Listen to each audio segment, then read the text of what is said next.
السلام عليكم ورحمة الله وبركاته. أصحابتا ku xiran walaalaha ku xiran ama family ku xiran channelka Yumna Beauty kusoo dhawaada channelka mar labaad iyo mar saddexaad muddo badan ayaan kala maqnaynay oo idin xiisay idinkan sidoo kale ay xiisteen oo malayna ma sha Allah.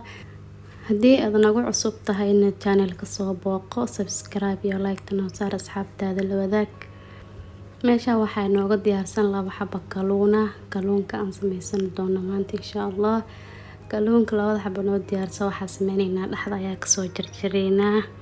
kalluunka dhaxda ayaad ka goynaysaa 3 meel ama 2 meel saan camal ayaad ka goynaysaa. bacdina masalaha iyo kor ugu soo darsanaa mix masala iyo wax yar oo paprika iyo filfish madow aan soo tuntay.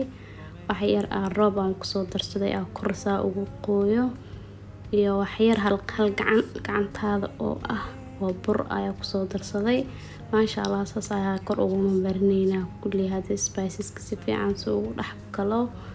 maasha Allah kalluunkayna hadda waa kana dabka ayaa saaranaynaa hadda waa inoo diyaar. dabka ayaa soo saaranaynaa hadda waa kana panka ee dabka soo saartay wax yar oo wax ku soo darsaday subag ah.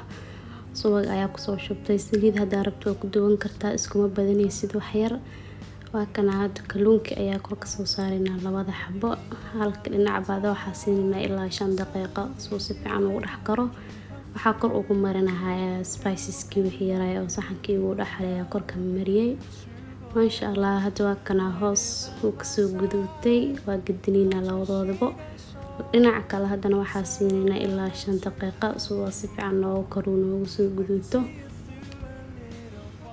waqti ayaad siinaysaa labada dhinac soo si fiican uu karo. hadda maasha Allah waa inoo diyaar kalluunka ina caraftiisa helag ma sheekin karo maasha Allah.